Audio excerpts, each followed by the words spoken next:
Madame, Messieurs, bonjour et bienvenue pour cette nouvelle étude supplémentaire que nous allons avoir ensemble.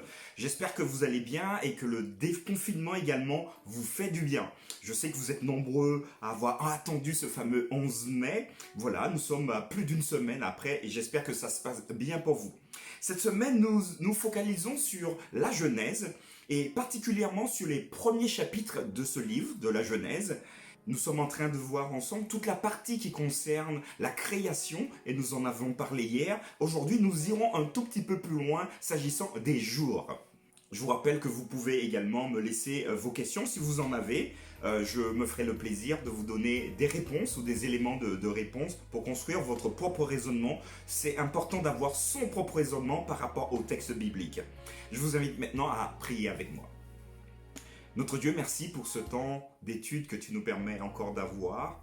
Et alors que nous nous focalisons sur les jours de la Genèse, vois quelle importance ces jours ont dans ta création, mais pour nous aujourd'hui, j'aimerais que tu nous assistes par ton esprit et que tu nous permettes de bien comprendre les choses, de ne pas aller trop vite, de ne pas chercher à nous justifier, mais comprendre ce que le texte veut nous révéler.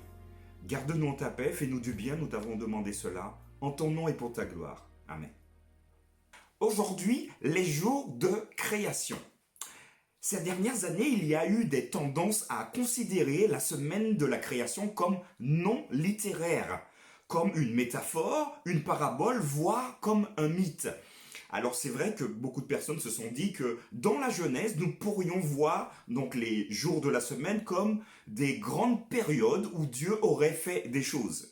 Cela s'est produit dans le sillage de la théorie de l'évolution qui suppose qu'il y a longtemps, le temps a pris en compte le développement de la vie sur la planète.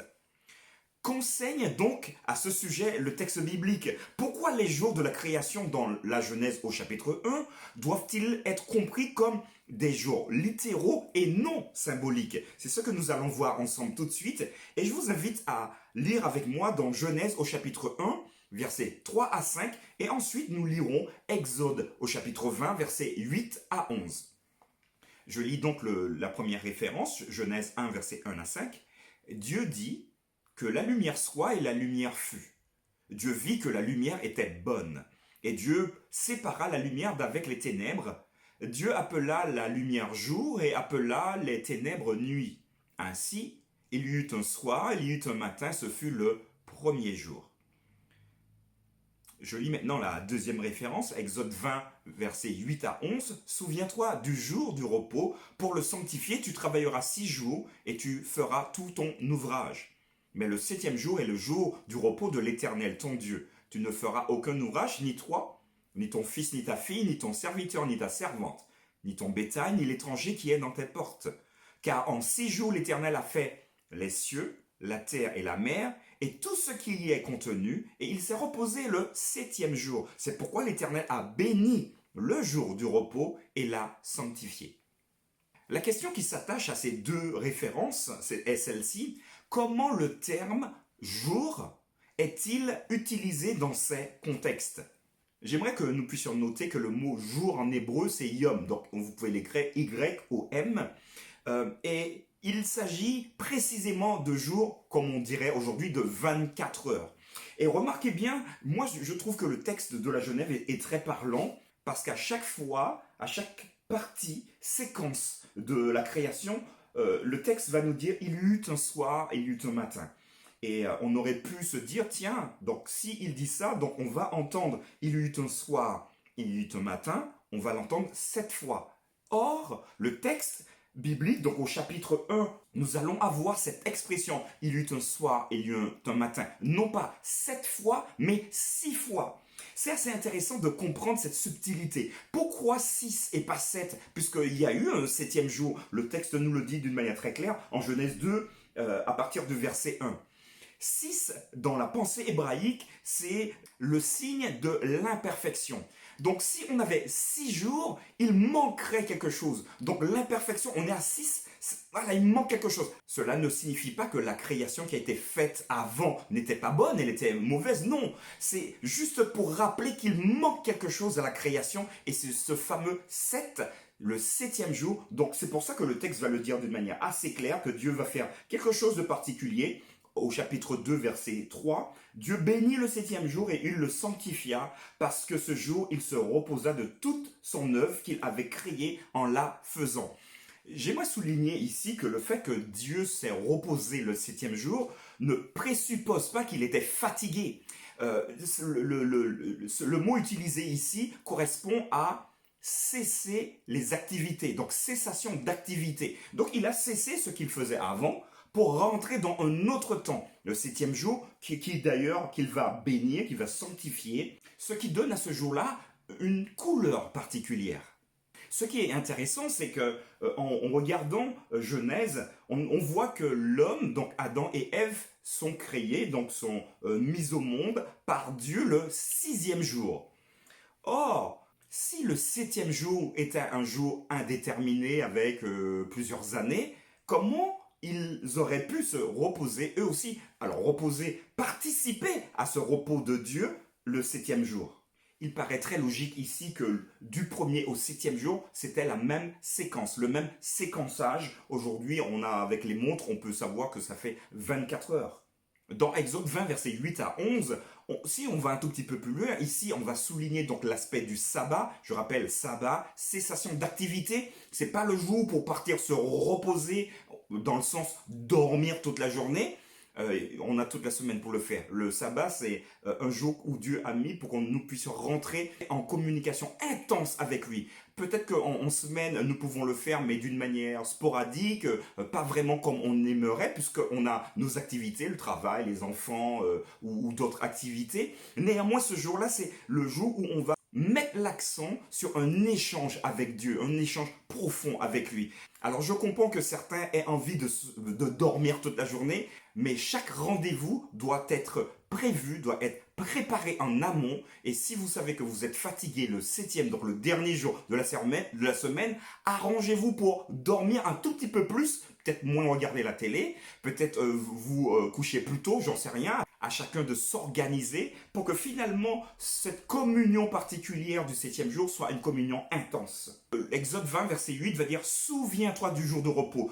Et pareil encore, je vais vous parler de la pensée hébraïque, mais le fait qu'on le traduise comme « souviens-toi », c'est de ne pas l'oublier, mais dans la tête d'un hébreu, ça va plus loin que ça. Fais des choses pour que ça ne puisse pas te sortir de la tête. Ça sous-entend que toute la semaine, en fait, on a pour objectif ce fameux rendez-vous avec Dieu. Donc on prépare, on fait ce qu'on a à faire, mais on est toujours dans cette dynamique-là. Ça donne la paix, ça donne la joie et ça donne envie aussi d'y être parce qu'on s'est préparé pendant une semaine pour rencontrer spécialement celui qui a créé toute chose. Le sabbat, c'est quelque part une fête, le jour anniversaire de toute la terre.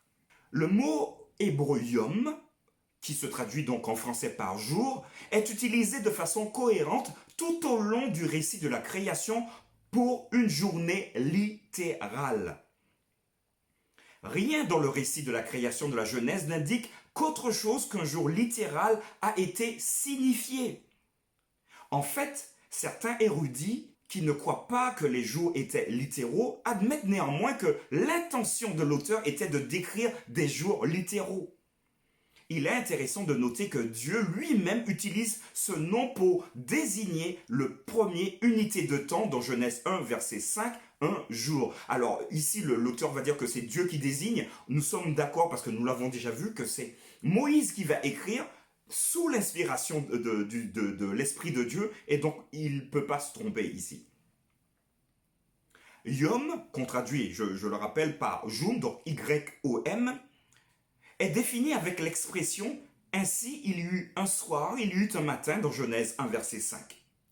Le terme est utilisé au singulier et non pas au pluriel, c'est-à-dire un seul jour. Donc il y eut un soir, il y eut un matin, ce fut un jour. Ainsi, les 7 jours de la création doivent être compris dans une unité de temps complète, introduite par le nombre cardinal Echad, Echad en hébreu, qu'on peut traduire par un jour, suivi de nombreux ordinaux, deuxième jour, troisième jour, quatrième jour, ainsi de suite jusqu'à sixième jour, et bien évidemment le septième jour, il fait quelque chose de spécial.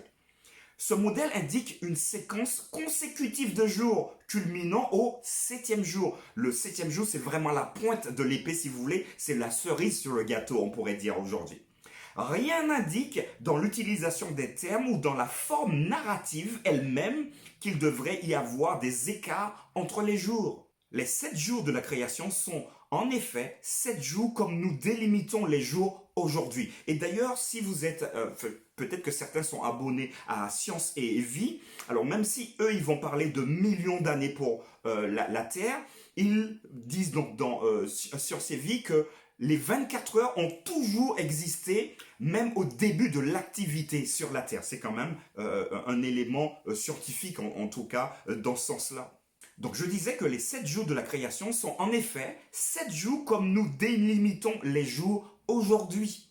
En outre, la nature littérale de la journée est prise pour acquise quand Dieu a écrit avec son propre droit le 4e commandement, indiquant que la base du sabbat, du 7e jour, repose sur la séquence d'une semaine de création littérale des 7 jours. Le sabbat ne vient pas de n'importe où. Le sabbat était béni, sanctifié, nous l'avons vu dans Genèse, mais est finalement l'apogée de cette semaine de 6 jours, et on va rajouter, enfin quand je dis on, c'est Dieu qui va rajouter le 7e jour pour avoir cette semaine complète. La création de la Genèse n'est pas la seule création dans la Bible.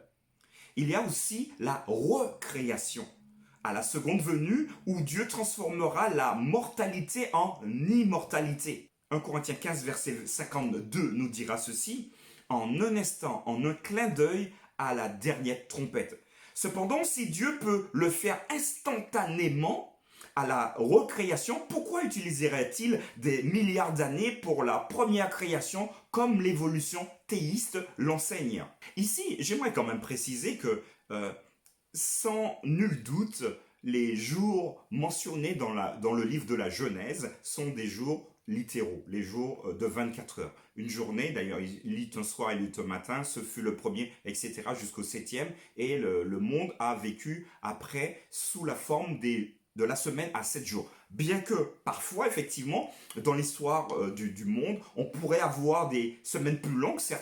Certaines civilisations ont essayé d'avoir des semaines plus longues, mais voilà. Donc ça fonctionnait pas bien. Tout le monde est plutôt revenu à la semaine de 7 jours. Mais un petit bémol, parce que je veux être aussi critique sur ce que nous disons.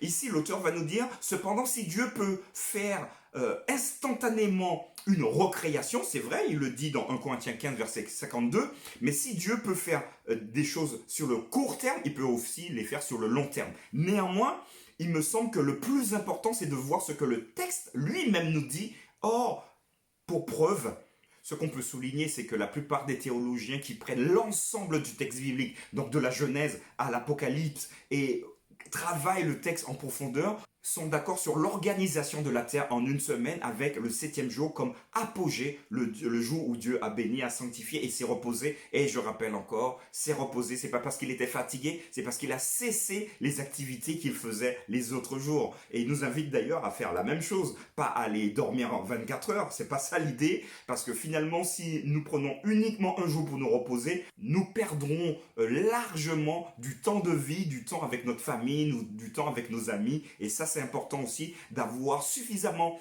de temps de repos pendant la semaine pour que nous puissions être équilibrés. Voilà, l'étude était un peu courte aujourd'hui, mais aussi intéressante. Demain, nous allons voir ensemble le sabbat et la création. Je vous souhaite une belle soirée et je vous dis à très vite.